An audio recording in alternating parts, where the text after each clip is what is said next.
Bismillahirrahmanirrahim. Assalamualaikum warahmatullahi wabarakatuh. Alhamdulillahirabbil alamin.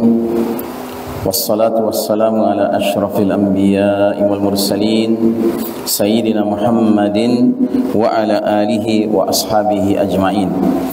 فقال الله تعالى في كتابه الكريم يا أيها الذين آمنوا اتقوا الله حق تقاته ولا تموتن إلا وأنتم مسلمون وقال تعالى في آية أخرى سبحانك لا علم لنا إلا ما علمتنا إنك أنت العليم الحكيم أما بعد. Jamaah rahimakumullah, alhamdulillah pagi hari ini kita bersyukur Allah Ta'ala memilih kita menjadi hamba-hambanya yang taat. Kita diizinkan mengawali hari dengan sholat subuh berjamaah. Mudah-mudahan sholat kita diterima Allah Subhanahu Wa Ta'ala. Kita sampaikan setinggi-tingginya salawat salam sejahtera untuk teladan kita bersama, Imamul Muttaqin, pemimpin orang-orang bertakwa, Qaidul Mujahidin, panglima para mujahid yang sejati, Nabiullah Muhammad sallallahu alaihi wasallam, keluarganya, sahabatnya dan para pengikutnya yang setia hingga akhir zaman, dan semoga kita termasuk umatnya yang berhak menerima syafaatul uzmah beliau di hari berbangkit nanti. Amin ya Rabbal Alamin. Bapak dan Ibu rahimakumullah, tadi sudah kita simak dan kita lihat juga videonya mengenai salah satu kondisi dari saudara-saudara kita di Ardul Mubarakah, di bumi yang diberkahi Allah Ta'ala, di wilayah Syam, khususnya di Palestina, di mana saudara-saudara kita ini sedang mengalami ujian yang sangat berat dari Allah Subhanahu Wa Ta'ala. Ya. Ujian ini berlangsung sejak tanggal 7 Oktober 2023. Jadi kalau kita hitung per harinya, hari ini sudah memasuki hari ke-197, Pak. Yang berarti sudah 6 bulan plus 17 hari, setengah tahun plus 17 hari. Saudara-saudara kita di Palestina, khususnya di Gaza, mengalami penganiayaan dari negara haram Zionis Yahudi Israel yang dianggap orang memiliki kekuatan militer nomor 4 sedunia, Pak. Bayangkan, negara penjajah didukung oleh Amerika Serikat, Inggris, Prancis, negara-negara barat banyak yang mendukungnya. Tetapi alhamdulillah sampai hari ke-197 hari ini mereka masih bertahan melawan keganasan Zionis yang benar-benar membuka mata dunia, sehingga sekarang masyarakat barat pun yang biasanya selama ini membela Israel sudah mulai beralih, Pak. Mereka menjadi bela Palestina sekarang. Karenanya walaupun pemimpin-pemimpin negara-negara barat, Amerika, Eropa, ya, dan seterusnya masih berteriak-teriak membela Israel, tetapi rakyatnya turun ke jalan di kota-kota besar di sana bukan membela Israel, tetapi membela Palestina. Ya, inilah kondisi dunia kita di akhir zaman, Pak. Dunia yang antara pemimpin dengan rakyat seringkali nggak cocok, ya. Dan ini bukan hanya terjadi di sana, kan, tapi di negeri-negeri kaum muslimin pun terjadi. Buktinya adalah pemimpin-pemimpin negara-negara Arab, termasuk pemimpin negara Muslim sekarang pun dalam menghadapi konflik ini seperti tidak punya sikap yang jelas. Padahal mestinya kan sesuai dengan sikap rakyatnya lah. Kalau rakyatnya rame-rame mendukung Palestina, mestinya pemimpinnya juga mendukung Palestina. Ini malah diam-diam ada penguasa-penguasa di negeri-negeri Muslim, negeri-negeri Arab malah menjalin kerjasama dengan Israel. Ya, na'udzubillahi min dzalik. Pantaslah bila mana ada satu pernyataan di media sosial yang sangat sering kita dengar, Pak. Kalimatnya dalam bahasa Inggris berbunyi seperti ini: most people of the world stand with Palestine. Kebanyakan rakyat dunia berpihak kepada Palestina. But most governments of the world stand with Israel. Tapi kebanyakan pemerintahan dunia berpihak kepada Israel. Ini realitas, Pak. Karenanya benarlah sabda Nabi bahwa kita sekarang kembali kepada kondisi seperti jahiliyah zaman Arab dulu, ya. Nabi pernah bersabda, badiru bil a'mali fitanan ka qita'il lailil muslim. Bersegeralah kalian beramal sebelum datangnya fitnah yang sangat banyak, sampai-sampai dunia menjadi seperti malam yang gelap gulita. Nah, kita khawatir sekali bahwa hadis ini berlaku di zaman kita sekarang. Zaman di mana fitnah sekarang ini sudah luar biasa banyaknya, Pak. Fitnah sekarang bukan seperti fitnah zaman orang tua kita dulu, yang dikenal biasanya cuma 3 tak ya, Pak ya. Fitnah harta, tahta, wanita. Tidak. Sekarang fitnah itu sudah multidimensional. Ada fitnah politik, fitnah ekonomi, fitnah sosial, fitnah budaya, fitnah pendidikan, fitnah medis kesehatan, fitnah farmasi, fitnah pertahanan keamanan, fitnah macam-macam fitnah, Pak. Luar biasa sekarang. Semua aspek hidup ada fitnahnya sekarang. Ya. Nah, jadi saudaraku rahimakumullah, kita akan membahas pada pagi hari ini apa yang terkait dengan situasi dunia kita sekarang, khususnya yang berkembang di wilayah Syam dan terlebih khusus lagi Palestina, Gaza, dikaitkan dengan apa yang dahulu Nabi dan para sahabat lakukan. Kita mengambil judul The Living Quran of Today. Apa artinya? The Living Quran itu artinya Quran yang hidup. Yang dimaksud The Living Quran of Today adalah Quran yang hidup di zaman kita sekarang. Ya. Nanti saya jelaskan. Mari kita coba ikuti bersama.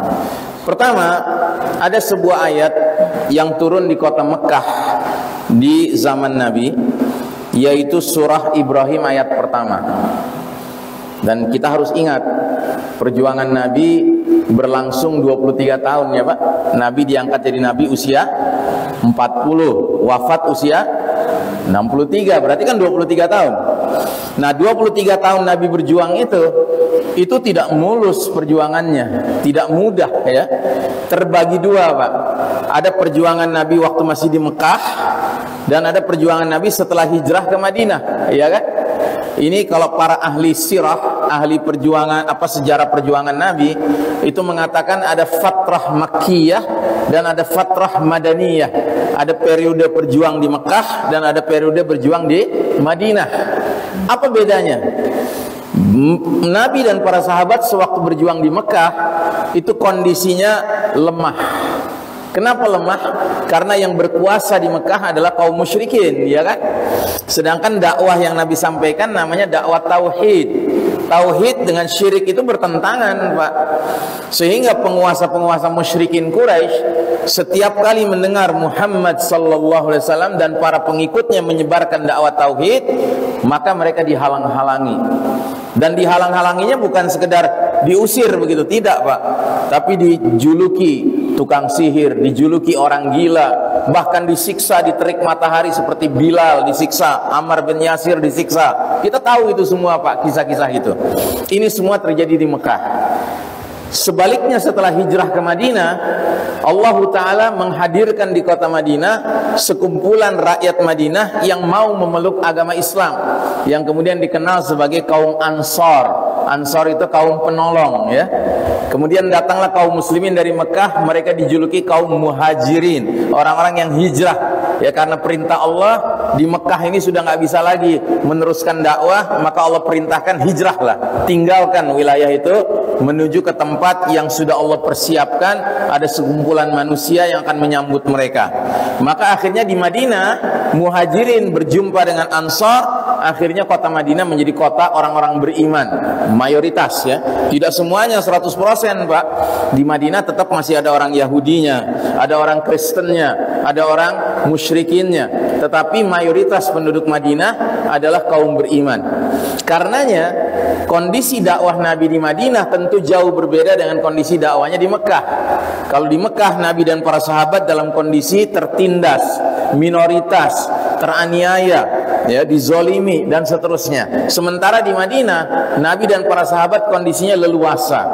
Mereka yang memimpin, mereka yang menunjukkan kemuliaan di hadapan manusia lainnya. Dan akhirnya dari kota Madinah itulah tersebarnya dakwah dalam tempo yang cepat sekali, sehingga Jazirah Arab yang tadinya tenggelam dalam kegelapan jahiliyah menjadi masyarakat yang hidup di bawah naungan cahaya Islam, cahaya Al-Quran. Alhamdulillahirabbil alamin. Nah, jadi saudaraku rahimakumullah, turunlah waktu di Mekah ayat pertama surat Ibrahim. Apa isinya? Alif Lam Ra, kitabun anzalnahu ilaika litukhrijan nasa minadh dhulumati ilan nuri biizni rabbihim ila siratil azizil hamid. Alif Lam Ra.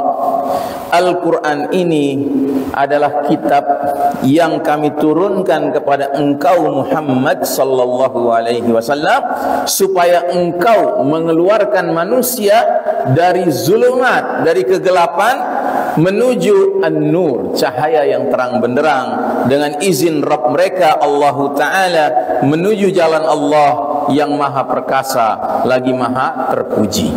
Nah, jadi saudaraku rahimakumullah, Nabi melalui ayat ini dapat amanah dari Allah.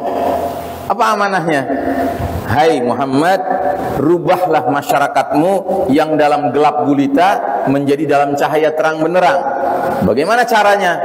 Apa modal yang Allah berikan kepada Nabi kita? Modalnya adalah Al-Quran. Nah, jadi Nabi lewat ayat ini diperintahkan Allah, gunakanlah Al-Quran ini yang aku akan turunkan sedikit demi sedikit, dan kamu gunakan untuk merubah masyarakat dari zulumat, kegelapan, menuju an-nur, menuju cahaya. Nah, pertanyaan, zulumat yang dimaksud ini apa, Pak? Ternyata zulumat yang dimaksud ini adalah kegelapan jahiliyah. Ayo Pak, kita tahu ya, waktu itu Nabi menghadapi masyarakat jahiliyah. Nah, jahiliyah ini dari kata apa Pak? Dari kata jahil atau jahlu, yang artinya bodoh ya. Tapi jangan salah Pak, jangan Anda pikir karena masyarakat Arab waktu itu disebut jahiliyah, jadi semuanya orang-orang bodoh. Tidak Pak. Karena jahiliyah ini maknanya bukan bodoh dalam pengertian biasa, tapi bodoh dalam pengertian khusus. Contoh, di tengah masyarakat jahiliyah Arab Mekah, mereka punya pemimpin-pemimpin musyrikin Quraisy. Ada salah seorang pemimpinnya namanya Amr bin Hisham. Amr bin Hisham ini terkenal sebagai seorang pemuka Quraisy yang cerdik cendikia. Banyak ilmunya, luas wawasan pengetahuannya. Sedemikian rupa sampai dia dapat gelar Abul Hakam. Apa artinya Abul Hakam? Abul Hakam artinya bapaknya kearifan, bapaknya kebijaksanaan, bapaknya hikmah. Kira-kira begitu ya.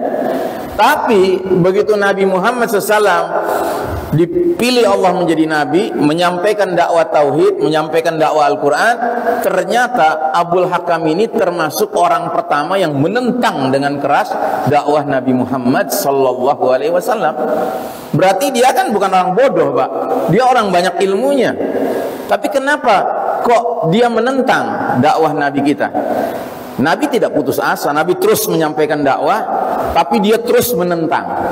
Akhirnya Nabi pun memberikan gelar baru kepada Amr bin Hisham ini. Gelarnya adalah Abu Jahal ya. Jadi diganti Pak. Tadinya Abul Hakam jadi Abu Jahal. Abu Jahal artinya apa? Bapaknya kebodohan, bapaknya ketidakpedulian ya. Maka jahiliyah maksudnya adalah masyarakat yang bodoh, tapi bodohnya khusus. Al-jahlu anil haq, bodoh akan hakikat kebenaran. Begitu ya. Nah, jadi inilah masyarakat yang dihadapi Nabi dan para sahabat waktu itu, orang-orang yang mereka tidak peduli dengan kebenaran sekalipun ilmunya banyak. Nah, ini disebut dengan zulumatil jahiliyah.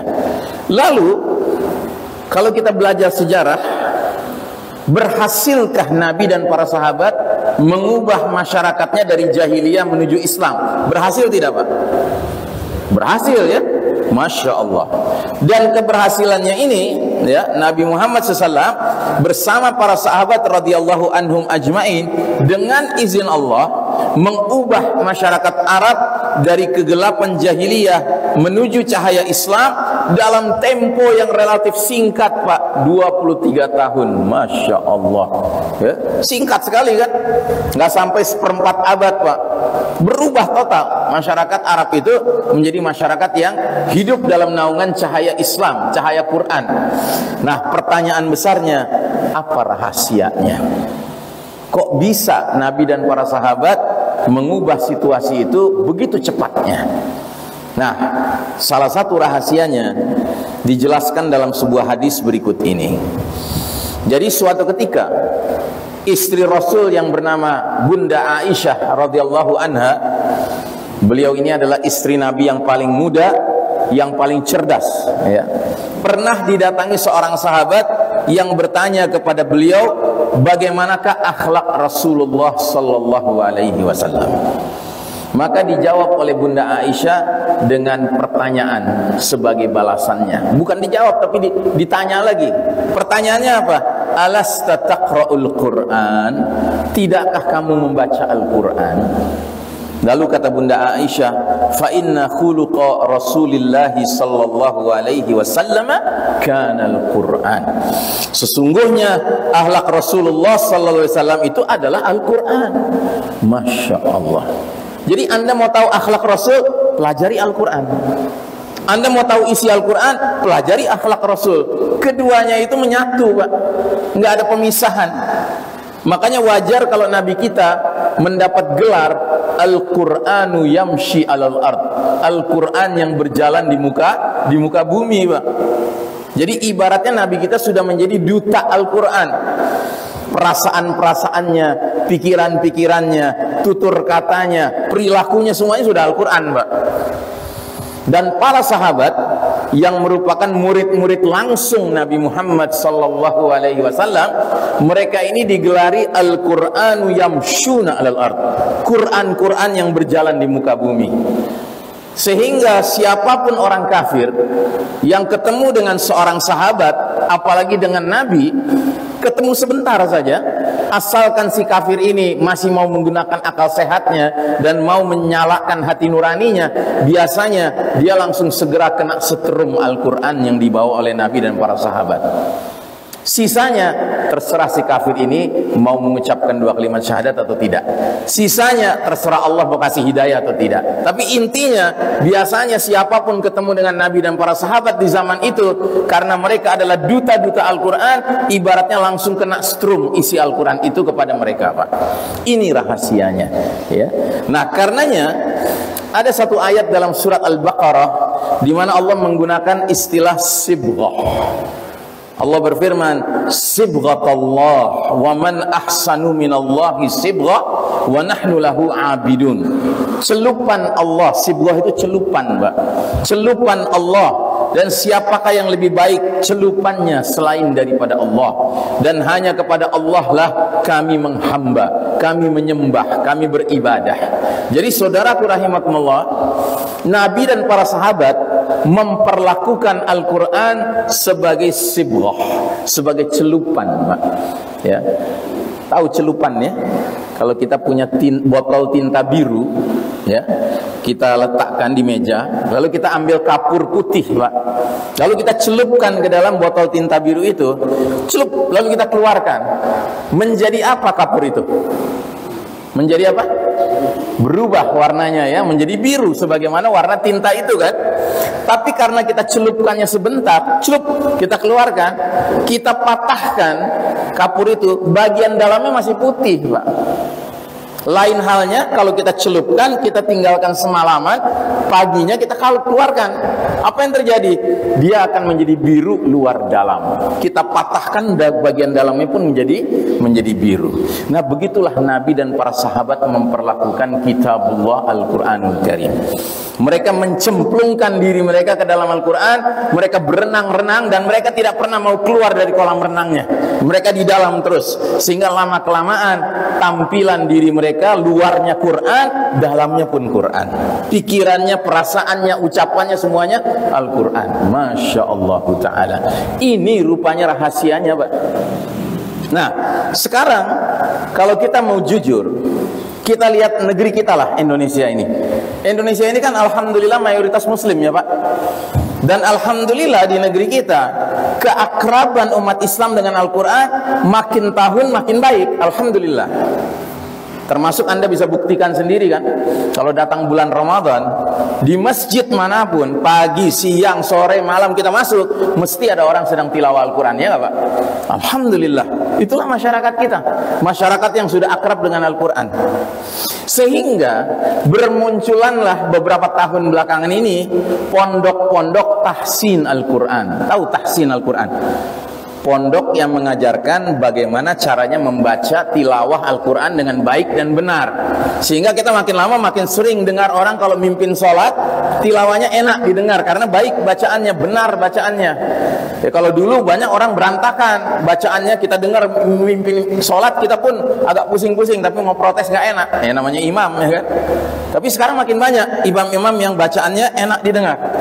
Bahkan lebih dari itu Pak, beberapa tahun belakangan ini bermunculan ma'had-ma'had, pondok-pondok tahfiz Al-Quran. Jadi bukan saja memperbaiki cara baca Al-Qurannya Pak, tapi memperbanyak hafalan Quran seseorang, ya nggak Pak? Alhamdulillah. Sehingga sekarang kita kalau sholat di bulan Ramadan, mendengarkan imam-imam sholat tarawih kita nggak dengar lagi-lagi kulhu lagi, tapi sudah banyak ayat-ayat yang dia bacakan. Alhamdulillah. Ini suatu karunia dari Allah Ta'ala. Cuman pertanyaan kita, apa benar dahulu Nabi dan para sahabat mengubah masyarakat Arab dari jahiliyah kepada Islam hanya mengandalkan tilawah yang bagus dan hafalan yang banyak? Apa benar? Ya tidak mungkin Pak, tidak mungkin. Karenanya ada langkah-langkah berikutnya yang harus kita kerjakan kalau kita ingin dikatakan menjadikan Al-Quran sebagai sibghah, celupan, sebagaimana dahulu Nabi dan para sahabat menjadikan Al-Quran sebagai celupan. Apa itu langkah-langkah berikutnya? Mari kita lihat. Ternyata hubungan kita dengan Al-Quran bukan hanya dua hubungan Pak, bukan hubungan tilawah membacanya dan hubungan tahfiz menghafalkannya, tapi ada hubungan yang ketiga namanya tadabbur. Bahkan tadabbur ini yang sangat amat penting Pak. Tadabbur artinya memahami isi Al-Quran, memperhatikan makna Al-Quran. Dan setelah tadabbur, para sahabat masih lagi melakukan yang berikutnya. Apa itu yang keempat? Yang keempat, tatbiq, mengamalkan isi Al-Quran itu. Jadi sudah dia pelajari, dia pahami, dia kunyah-kunyah, dia amalkan pula. Bahkan masih ada yang kelima Pak. Apa yang mereka kerjakan? Setelah mereka memahami maknanya, mereka amalkan isinya, lalu mereka dakwahkan, mereka sebarluaskan. Masya Allah, itulah rahasianya.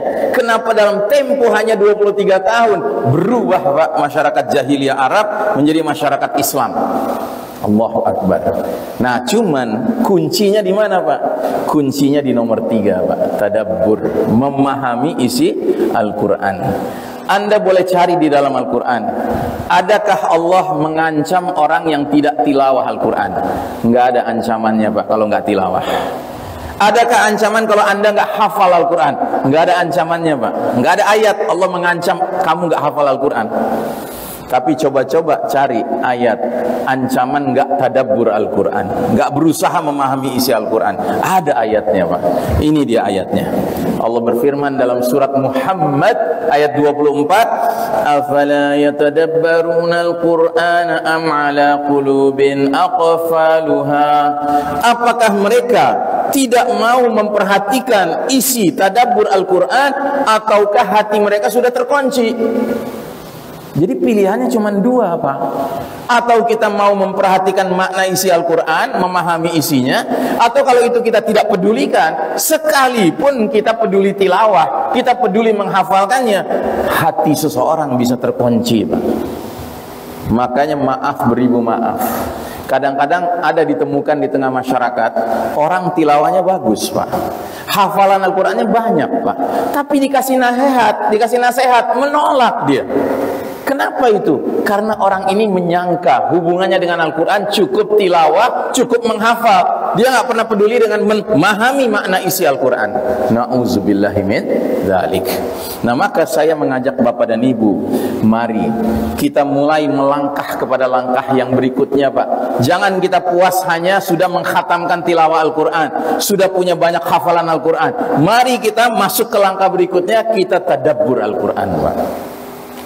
Nah, mungkin di antara bapak dan ibu dalam hatinya langsung bergolak mengatakan, wah, Ustadz mah enak, ngerti bahasa Arab, ngerti tafsir Al-Quran, mudah memahaminya. Kami bagaimana? Kami kan orang awam.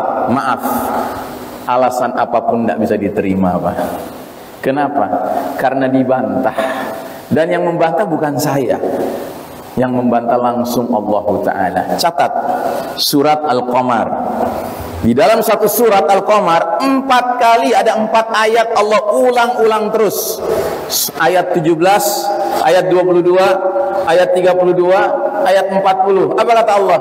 Walaqad yassarnal Qur'ana lidzikri fahal min mudzakir. Apa artinya? Dan sungguh telah kami mudahkan Al-Quran sebagai pelajaran. Adakah orang yang mau mengambil pelajaran? Masya Allah. Jadi Allah jamin, Pak, Al-Quran ini mudah untuk dipelajari. Cuman problemanya apa? Adakah orang yang mau mengambil pelajaran? Jadi urusannya bukan mampu tidak mampu, Pak, tapi mau atau tidak mau. Begitu ada kemauan, akan dimampukan sama Allah Ta'ala. Ini yang kita kenal dalam bahasa Arab dengan kalimat manjadda wajad. Barang siapa punya kesungguhan, dia akan dapatkan apa yang dia cari.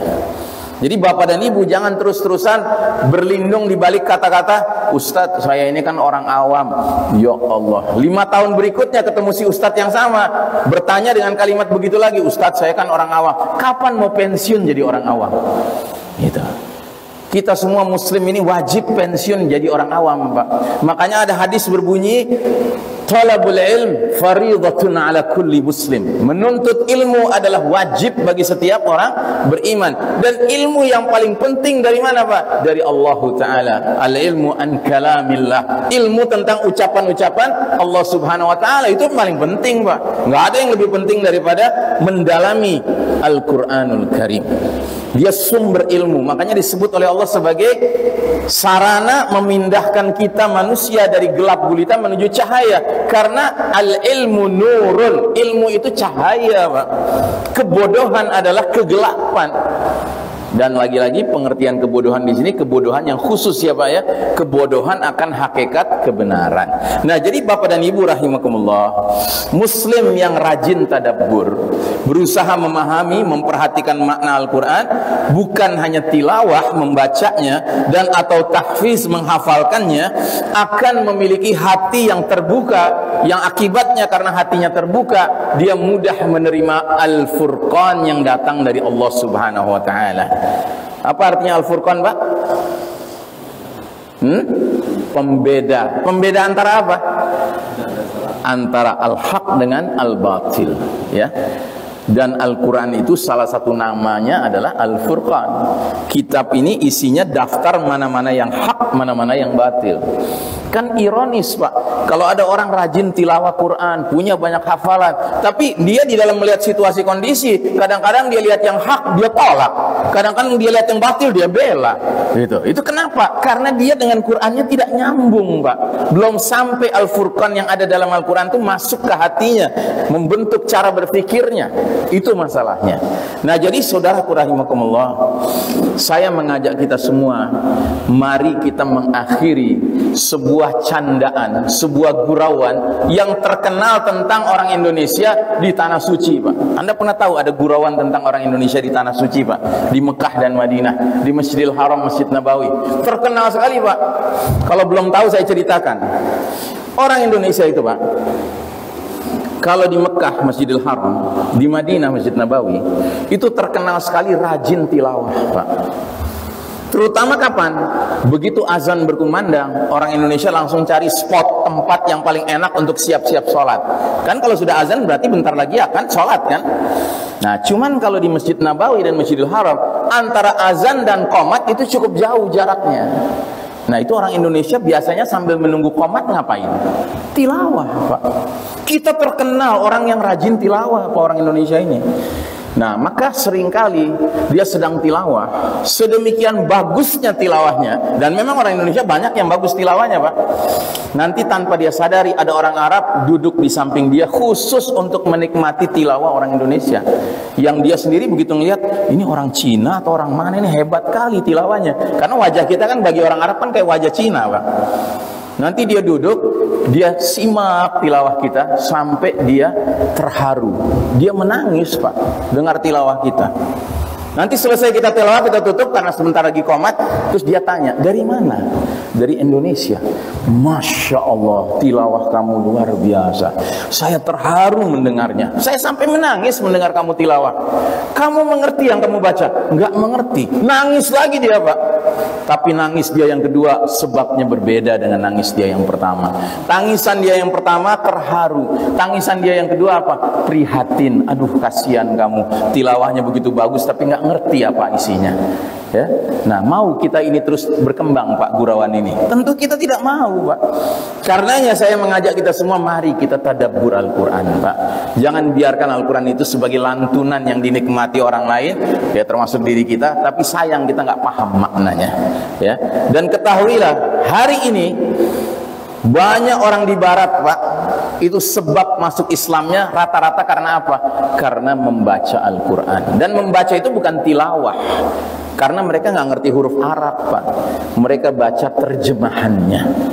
Makanya kalau Anda bertanya kepada saya, Ustadz, saya harus mulai dari mana untuk tadabbur Al-Quran? Mulai dari bertekad, bikin program di keluarga masing-masing, mengkhatamkan terjemahan Al-Quran.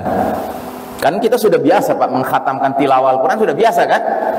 Tapi berapa banyak di antara kita yang serius menyuruh anaknya, menyuruh istrinya, "Hei, jangan kamu cuma kejar khatam tilawahnya, khatam terjemahannya." Nah, itu.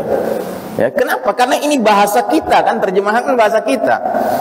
Allah kan memaksudkan Al-Quran ini supaya dipahami, dan Allah sudah buat Al-Quran ini mudah dipahami, asalkan kita ngerti bahasanya. Nanti lama-kelamaan kalau kita sudah rajin membaca terjemahannya, kita pun akan timbul rasa ingin tahu kita yang sebenarnya. Dari situlah kita makin lama makin meningkat pengetahuan kita, termasuk bahasa Arab kita, termasuk kaidah ilmu tafsir kita. Karena nanti lama-kelamaan kita penasaran, ini apa maknanya ya? Celupan, apa ini celupan? Nah, kita lihat kitab tafsir, ya. Kita tanya kepada ustadz, kita tanya kepada orang yang lebih berilmu dari kita, sehingga proses berkembangnya kita sebagai hamba Allah yang meniru para sahabat, meniru Nabi, menjadikan Al-Quran sebagai sibghah, itu terjadi. Dan itu yang kita harapkan, Mbak. Nah, jadi saudaraku rahimakumullah, tadi sudah saya sebutkan hadis ini.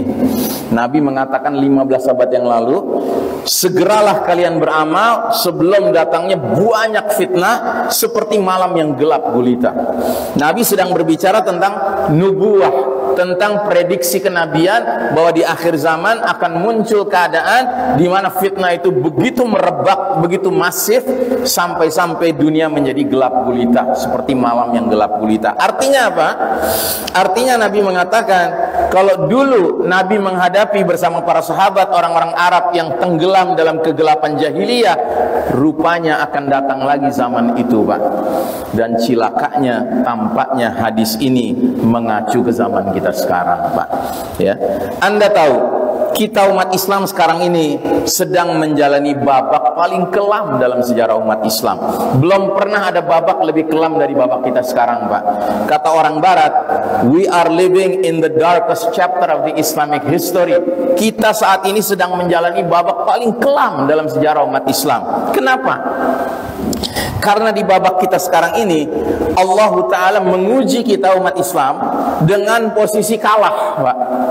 Sementara yang posisinya menang siapa? Yang posisinya menang adalah Barat, Eropa, Amerika.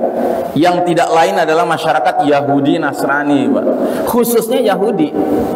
Sejak kapan ini terjadi?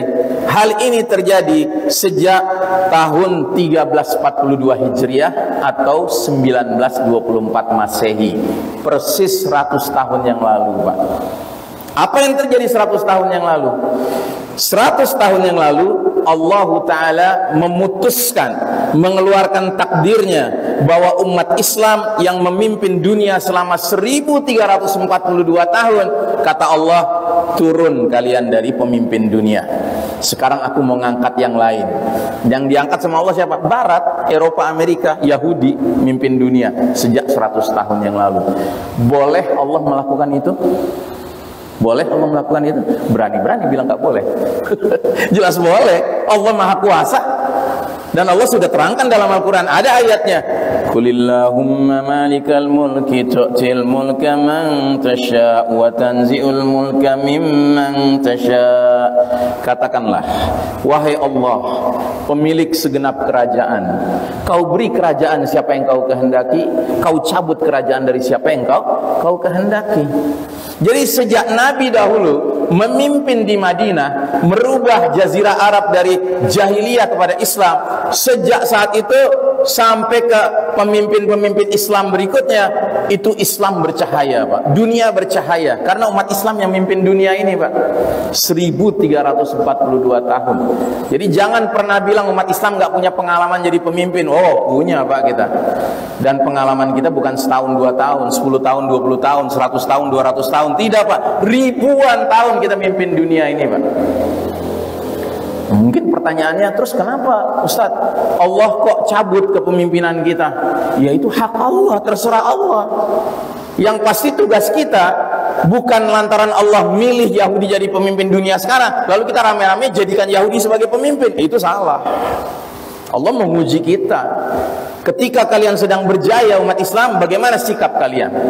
Ketika sekarang kalian kalah, bagaimana sikap kalian? Apakah kalian tetap istiqomah dengan Islam sekalipun yang mimpin Yahudi, atau kalian ikut sama Yahudi? Kan begitu ujiannya, Pak, buat kita. Makanya jangan sampai antara wirid-wirid harian kita pagi dan sore beda dengan kelakuan kita di luar wirid. Misalnya, kan ada wirid yang dianjurkan Nabi setiap pagi dan sore kita baca, raditu billahi rabbah wa bil islami dina wa bi Muhammadin sallallahu alaihi wasallam nabiyya. Aku ridha Allah sebagai Rabb, aku ridha Islam sebagai jalan hidup, aku ridha Muhammad sebagai pemimpin Nabi. Kan begitu kan wirid kita. Masa dalam kelakuan kita raditu billahi rabbah wa bi sekularisme dina wa bi Muhammadin nabiyya. Kan gak lucu, Pak. Aku ridha Allah sebagai jalan hidupku, tapi aku ridha sekularisme sebagai jalan hidupku. Ya, Allah sebagai Rabb, sekularisme sebagai jalan hidup. Ya kan ngaco, Pak. Tapi itu banyak terjadi sekarang. Dan siapa yang bikin sekularisme ini? Yahudi, Pak. Maka sekarang banyak umat Islam di satu sisi ngaku Muslim, tapi jalan hidupnya sekularisme, memisahkan urusan agama dengan urusan kehidupan sehari-hari, memisahkan agama dari urusan ekonomi. Jual beli seenaknya saja, ditegur sama temannya, kamu tuh nggak boleh, itu haram jual beli seperti itu. Alah kamu, bisnis nggak kenal halal haram, bisnis itu yang penting untung, jangan rugi, ada gitu. Halal haram itu cerita kuno itu. Ya, orang berpolitik, ya kan, politiknya ngaco, ditegur, itu politik begitu nggak benar, itu menentang syariat itu. Kamu politik mau buat syariat, mana ada urusan syariat dengan politik, gitu. Tapi ya, Pak, ini kan logika orang sekarang. Karena apa? Karena pengaruh penetrasi Yahudi yang Allah sedang izinkan mimpin dunia hari ini. Nah, Nabi menyampaikan 15 abad yang lalu bahwa perjalanan umat ini memang seperti ini, Pak. Nabi sampaikan dalam hadis berikut ini. Jadi intinya hadis ini menerangkan bahwa perjalanan umat Islam akan melewati 5 babak, Pak. Dan setiap babaknya ditandai dengan karakter atau sifat kepemimpinannya yang istimewa, yang khas di zaman itu, di babak itu. Ternyata babak di mana kita hidup sekarang ini disebut oleh Nabi dengan babak kepemimpinan yang paling gak enak didengar oleh telinga kita. Apa bunyinya? Bunyinya ini adalah babak mulkan jabriyatan, babak kepemimpinan para penguasa yang memaksakan kehendak mereka, yang berarti mengabaikan kehendak Allah dan Rasulnya. Jadi penguasa-penguasa sekarang mencampakkan Al-Quran dan Sunnah, Pak, sebagai jalan hidup.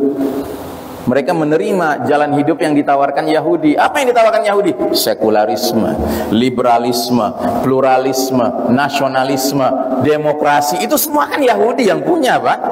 Itu bukan ajaran kita. Tapi banyak di antara kita membela nasionalisme, membela demokrasi, ya kan? Buat apa? Buat bikin senang Yahudi saja. Kan hidup kita untuk ngejar ridha Allah. Kata Allah, inna dina indallahil Islam. Sesungguhnya jalan hidup yang Allah ridhoi cuma satu, Islam. Bukan sekularisme, bukan hedonisme, bukan liberalisme, bukan demokrasi, bukan nasionalisme. Coba lihat, gara-gara nasionalisme, nggak ada penguasa negeri-negeri muslim sekarang mau bela Palestina terang-terangan, ngirim senjata, ngirim pasukan. Kenapa? Karena tidak sesuai dengan kepentingan nasional kita. Jadi kepentingan nasional lebih penting dari kepentingan Islam, Pak, sekarang. Ya enggak?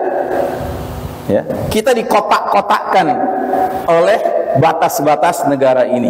Anda tahu zaman dulu, Pak, Imam Bukhari, tahu Imam Bukhari?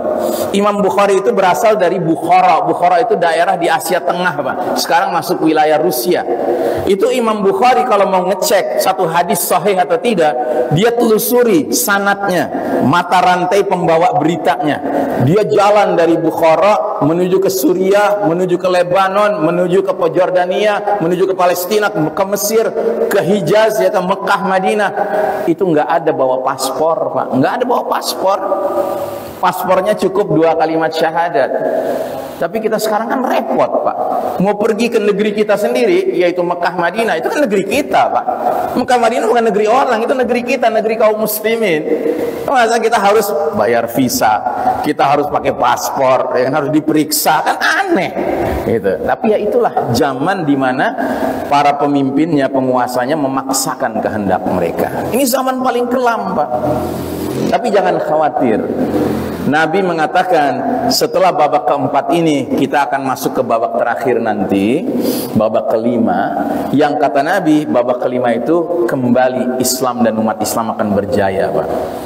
Dan saya termasuk orang yang bersangka baik kepada Allah bahwa yang sedang terjadi di Palestina sekarang ini adalah tanda-tanda awal Yahudi harus turun dari panggung kepemimpinan dunia, dan insya Allah umat Islam akan naik kembali menjadi panggung kepemimpinan umat manusia, insya Allah, Pak.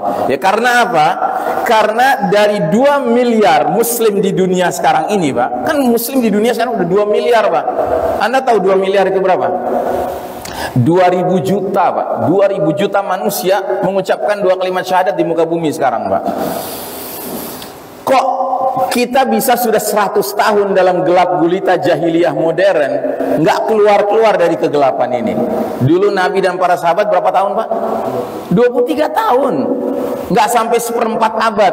Kita sekarang sudah 1 abad, Pak, dijajah sama Yahudi, ya kan? Kok nggak keluar-keluar kita dari kegelapan ini? Yang pasti rahasianya karena sebagian besar kita belum menjadikan Al-Quran sebagai sibghah, celupan. Belum semua kita rajin tilawah iya, tahfiz iya, tadabbur iya, tatbiq iya, kemudian dakwah. Belum.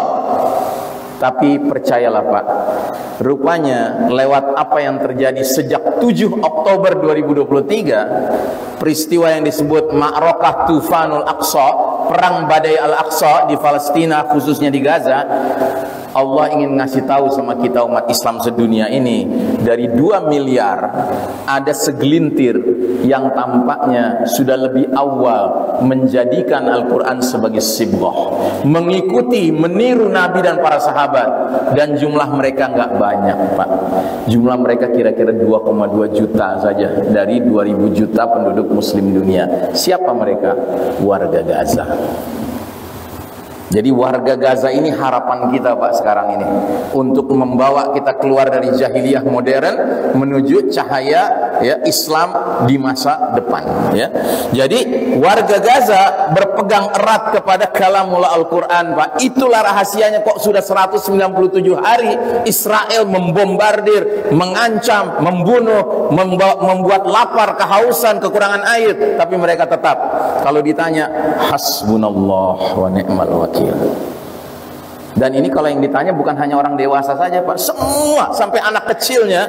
Anak kecil di Gaza itu, Pak, sudah kehilangan orang tuanya, sudah syahid, saudara-saudaranya sudah syahid, rumahnya sudah hancur, dia sedang kelaparan. Dia ditanya, "Dek, kamu takut sama serangan Israel?" "Tidak, saya cuma takut sama Allah." Masya Allah. Nggak kebayang, Pak, kalau di negeri kita sekarang ini tiba-tiba ada invasi Cina misalnya gitu ya, terus kita dizolimi, dianiaya, di rumah kita dibom gitu ya, terus ada anak-anak kita yang kalau ditanya masih bisa jawab seperti itu. Nggak kebayang, Pak. Jadi kita berhutang budi sama warga Gaza, Pak. Anda tahu di Gaza itu, Pak, setiap musim panas mereka mengadakan namanya Daurah Al-Quran. Tahu Daurah, Pak? Daurah itu artinya pesantren kilat. Dan itu berlangsung 1 bulan. Dan para ulama di Gaza sudah bikin metode Daurah Al-Quran yang dalam 1 bulan bisa menghasilkan peserta-peserta Daurah itu hafal 30 juz, Pak. Masya Allah, 1 hari 1 juz dihafalkan. Saking hebatnya metode ini, sampai-sampai pengelola Ma'had Tahfiz Al-Quran di Indonesia ngundang ulama-ulama dari Gaza bikin daurah 30 hari di sini dengan harapan bisa mencetak orang-orang yang tiba-tiba hafal 30 juz, Pak. Ternyata bahan bakunya beda, Pak. Nggak bisa, ya. Dihadirkan ulama yang sama, daurahnya polanya sama, pesertanya beda. Ya nggak dapet. Nggak ada orang Indonesia bisa hafal 30 hari 30 juz. Ya, diperpanjang daurahnya. Setelah 2 bulan baru ada muncul orang yang lulus. Alhamdulillah. Tapi yang jelas ini menandakan kan kualitas kita dengan kualitas masyarakat Gaza jauh, Pak. Keakraban kita dengan Al-Quran jauh. Akibatnya sekarang di Gaza ini, Pak, setiap keluarga minimal anggota keluarganya ada 1 orang, 2 orang, kadang-kadang 5 orang yang hafal 30 juz Al-Quran. Dan perlu Anda ketahui, Pak, pengertian mereka hafal Quran di sana tidak sekedar hafal, tapi mereka rajin tilawah, mereka rajin mengunyah-ngunyah maknanya, tadabbur maknanya, dan akhirnya mereka rajin mengamalkannya. Sehingga otomatis apa yang mereka alami sekarang menyebabkan resonansinya, pengaruhnya, gelombangnya, arusnya, menyebabkan masyarakat di Barat pun sekarang terkagum-kagum sama orang Gaza, Pak. Anda tahu sekarang di Barat ini, Pak, ada gelombang orang berlomba-lomba mempelajari Al-Quran karena kagum melihat warga Gaza.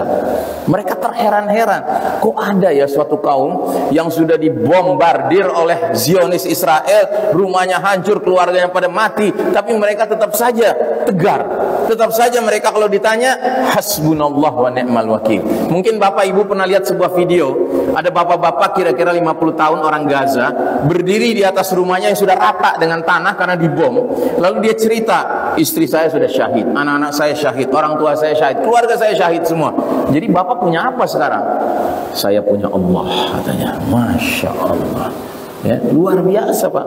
Nah, jadi kita boleh mengatakan segenap warga Gaza layak dijuluki the living Quran of the modern world, ya. Quran yang hidup di zaman kita sekarang. Ya. Dulu Nabi dan para sahabat 15 sahabat yang lalu menjadi Quran-Quran yang hidup, yang berjalan di muka bumi. Sekarang kalau Anda tanya siapa orang yang berjalan di muka bumi yang menjadi duta Al-Quran, itulah masyarakat Gaza, Pak. Ya. Anda tahu di Barat sekarang ini, ya, terjadi hujan hidayah.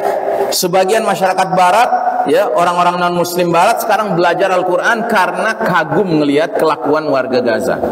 Ya, sampai-sampai ada seorang perempuan Amerika, dia bilang begini, kalau seandainya apa yang diperlihatkan oleh orang-orang Gaza itu disebut dengan keyakinan, saya ingin punya keyakinan seperti itu. Masya Allah. Jadi mereka apa ya, kagum gitu loh dengan iman tawakalnya saudara-saudara kita di Gaza. Ada seorang selebritis perempuan, ya, orang Amerika, masuk Islam. Terus ditanya, kenapa ibu masuk Islam? Karena saya nonton video seorang wanita Gaza, ibu-ibu, dan saya seorang ibu, katanya, menggendong anaknya yang sudah dikafani. Lalu si ibu ini berkata, ya Allah, ya Tuhanku, aku serahkan anakku kepada engkau. Saya tidak kebayang, katanya. Saya seorang ibu, kalau saya kehilangan anak, apa saya sanggup mengucapkan kata-kata itu?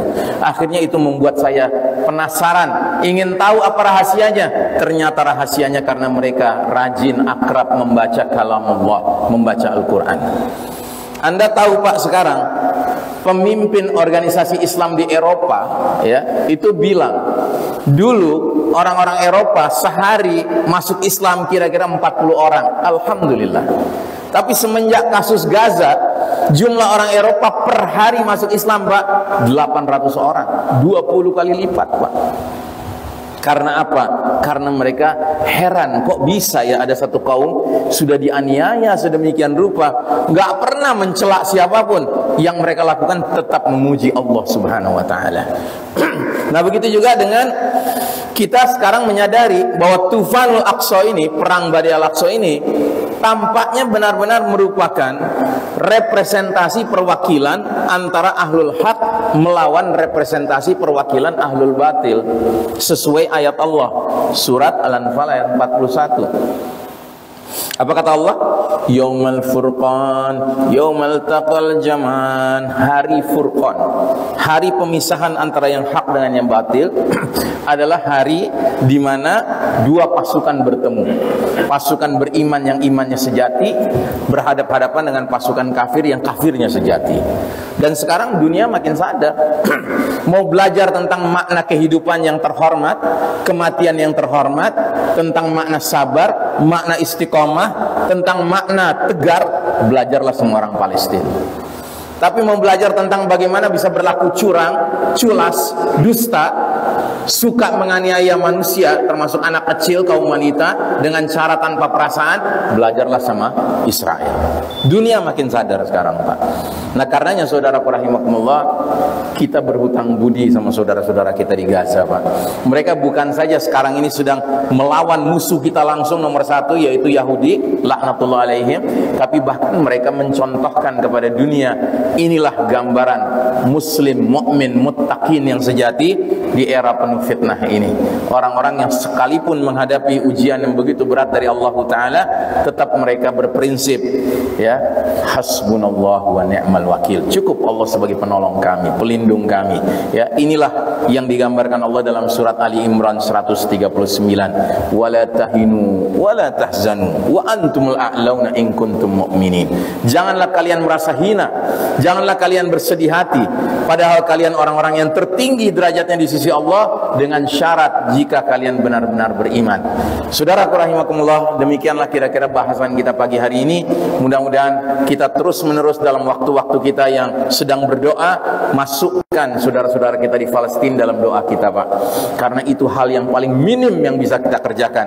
Dan jangan sekali-kali mengatakan, Ustadz masa cuma doa. Betul, jangan cuma doa, kirim dana, kirim bantuan, ya, lewat asa charity, lewat manapun. Yang penting kita tunjukkan di hadapan Allah bahwasanya malam yahtam bi amril muslimina falaysa minhum, kata Nabi. Barang siapa nggak punya kepedulian dengan saudara muslimnya, dia bukan bagian dari golongan kaum muslimin. Janganlah kita menjadi bagian yang nggak diterima Allah sebagai golongan muslimin, walaupun kita rajin sholat, tapi kita nggak peduli dengan saudara-saudara kita yang sedang kesulitan. Dan jangan salah, Pak, doa itu bukan cuman, Nabi bersabda, ad-doa silahul mu'min, doa adalah senjatanya orang beriman. Bahkan Nabi pernah mengatakan, seorang muslim mendoakan saudara muslimnya tanpa sepengetahuan yang didoakan, maka di samping dia yang sedang berdoa itu ada malaikat yang mengatakan, amin walaka bimithlih, amin, semoga Allah kabulkan doamu itu, dan semoga engkau mendapatkan apa yang engkau mintakan itu untuk dirimu. Jadi istilahnya, kita mendoakan saudara-saudara kita di Palestina, di Gaza, supaya bersabar, sama saja kita minta diri kita supaya dijadikan orang yang sabar. Kita mendoakan mujahidin di sana supaya meraih kemenangan dengan pertolongan Allah, sama saja kita mendoakan mujahidin di negeri ini yang mungkin sebentar lagi akan ada jihad di negeri ini juga, Pak. Ya, yang kita harapkan tentunya mujahidin menang dong. Bukan invasi dari musyrikinnya yang menang, tetapi yang menang adalah mujahidin. Kita nggak berharap, Pak, tapi kan kita baca tanda-tanda, Pak.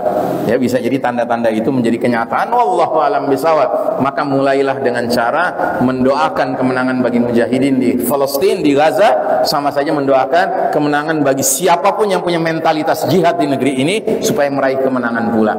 Demikian saya kira, mudah-mudahan apa yang saya sampaikan ini membawa manfaat dunia akhirat untuk kita bersama. Dan untuk itu saya akhiri, wassallallahu ala nabiyyina Muhammadin wa ala alihi wa sahbihi ajmain, walhamdulillahi rabbil alamin, wassalamu alaikum warahmatullahi wabarakatuh.